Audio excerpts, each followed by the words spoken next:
By next assembly ಆಗ್ಬಿಡುತ್ತೆ. ಒಳ್ಳೆ ಪ್ರಶ್ನೆ ಕೇಳಿದೆ ಬ್ರದರ್. ಈಗ ಅಲ್ಲ ಬಸ್ಸಿಂದ ಹೇಳ್ತೀನಿ. ಈಗ 15% ಅದೇ 15% ಇನ್ಕ್ರೀಸ್ ಬಗ್ಗೆ ಇವತ್ತು ಭಾಳ ಮಾತನಾಡ್ತಿದ್ದಾರೆ. ನಾವು ಲಾಸ್ಟ್ ಇನ್ಕ್ರಿಮೆಂಟ್ ಆಗಿದ್ದು ಬಸ್ ಇನ್ಕ್ರೀಸ್ ಮಾಡಿರ್ತಕ್ಕಂಥದ್ದು 5 years ಬ್ಯಾಕ್ 2020 ಇಸ್ವಿನಲ್ಲಿರ್ತಕ್ಕಂಥದ್ದು. ಇವತ್ತು 2025 ಇಸ್ವಿನಲ್ಲಿ 15% ಇನ್ಕ್ರೀಸ್ ಮಾಡಿದ್ವಿ. 2020 ಇಸ್ವಿನಲ್ಲಿ ಡೀಸೆಲ್ ಪೆಟ್ರೋಲ್ ಎಷ್ಟಿತ್ತು, ಇವತ್ತು ಎಷ್ಟಿದೆ ಚೆಕ್ ಮಾಡಿ ನೋಡ್ಕೊಳ್ಳಿ ನಾವು. ಅಲ್ಲ ಒಂದು ನಿಮಿಷ, let me complete sir. After that you can ask so that the break will go through. ಒಂದು. ಎರಡನೇದು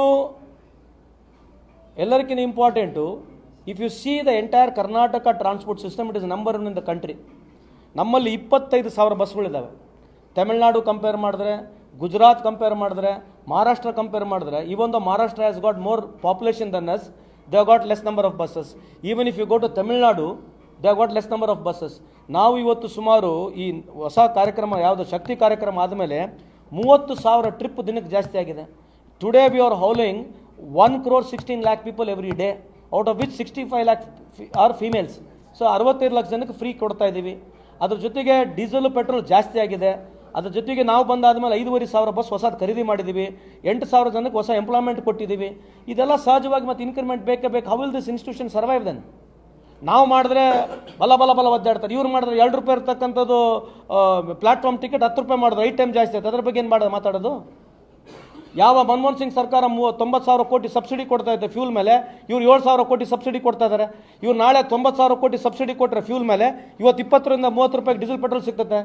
ಇದು ನಮ್ಮ ದೇಶಕ್ಕೆ ಅನುಕೂಲ ಆಗ್ತಕ್ಕಂಥದ್ದು, ಪ್ರತಿಯೊಬ್ಬರ ಕಾಮನ್ ಮ್ಯಾನಿಗೆ ಅನುಕೂಲ ಆಗ್ತಕ್ಕಂಥದ್ದು. ಇದ್ರ ಬಗ್ಗೆ ಚರ್ಚೆನೇ ಆಗೋದಿಲ್ಲ. ಅವಾಗ ರಿಲಯನ್ಸ್ ಬ್ಯಾಂಕ್ ನಡೀತಾ ಇಲ್ಲ, ಇವಾಗ ರಿಲಯನ್ಸ್ ಬ್ಯಾಂಕ್ ನಡೀತಾ ಇದೆ. ಅವಾಗ ರಿಲಯನ್ಸ್ ಬ್ಯಾಂಕ್ ಮುಂಚೆ ಹೋಗಿತ್ತು, ಇವಾಗ ಇರ್ತಕ್ಕಂಥ ರಿಲಯನ್ಸ್ ಬ್ಯಾಂಕ್ ₹1 ಕಮ್ಮಿಗೆ ಮಾಡ್ತಾ ಇದ್ದಾನೆ diesel petrol. See larger issue ಮಾತನಾಡಬೇಕು. ಸೆಂಟ್ರಲ್ ಗೌರ್ಮೆಂಟ್ಲಿಂದನೇ ನಮಗೆ ಇವತ್ತು ತೊಂದರೆ ಆಗ್ತಕ್ಕಂಥದ್ದು. I am not trying to say political blame ಅಲ್ಲ. Because of fuel prices increase ಆದಮೇಲೆ ಕಾಮನ್ ಮ್ಯಾನಿಗೆ ತೊಂದರೆ ಆಗೇ ಆಗುತ್ತೆ. ಬಟ್ ನಾವು ಇಷ್ಟು ರಿಫಾರ್ಮ್ಸ್ ಮಾಡಿ 15% ಜಾಸ್ತಿ ಮಾಡೋದಕ್ಕೆ ಅಲ್ಲಲ್ಲ ಅಂತ ಗಲಾಟೆ ಮಾಡ್ತಾರೆ. ಮತ್ತು ಇವ್ರ ಬಗ್ಗೆ ಯಾರು ಮಾತನಾಡೋದು ಬೇಡ?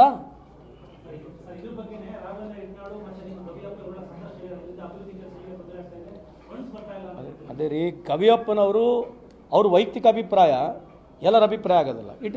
ಅವ್ರು ಹೇಳಿರ್ತಕ್ಕಂಥ ಅಭಿಪ್ರಾಯ. ಈಗ ನಾನು ನಿಮಗೆ ಉದಾಹರಣೆ ಕೊಡಬೇಕಾಗಿತ್ತು ಅಂತಂದರೆ, ಕಳೆದ ವರ್ಷ ಬಡ್ಜೆಟ್ನಲ್ಲಿ ಏನು ನಾವು ಡೆವಲಪ್ಮೆಂಟಿಗೆ ಎಷ್ಟು ದುಡ್ಡು ಖರ್ಚು ಮಾಡಿದ್ದೀವಿ, ಅದಕ್ಕಿಂತ ಜಾಸ್ತಿ ದುಡ್ಡು ಖರ್ಚು ಮಾಡಿದ್ದೀವಿ. ನಮ್ಮ ಬಡ್ಜೆಟ್ ಸೈಜ್ ಕೂಡ ಜಾಸ್ತಿ ಆಗಿದೆ. ಮೆಗಾ ಪ್ರೋಗ್ರಾಮ್ಸ್ ತೊಗೊಳಕ್ಕೆ ಆಗಿರಲಿಕ್ಕಿಲ್ಲ. But we are spending 60,000 crores spending on a common man also is a development. GDP ಉಲ್ಟಾ ಆಗ್ತದೆ. GDP ನಂಬರ್ 1 ಇದೆ ಸ್ಟೇಟ್ನಲ್ಲಿ ಕರ್ನಾಟಕ.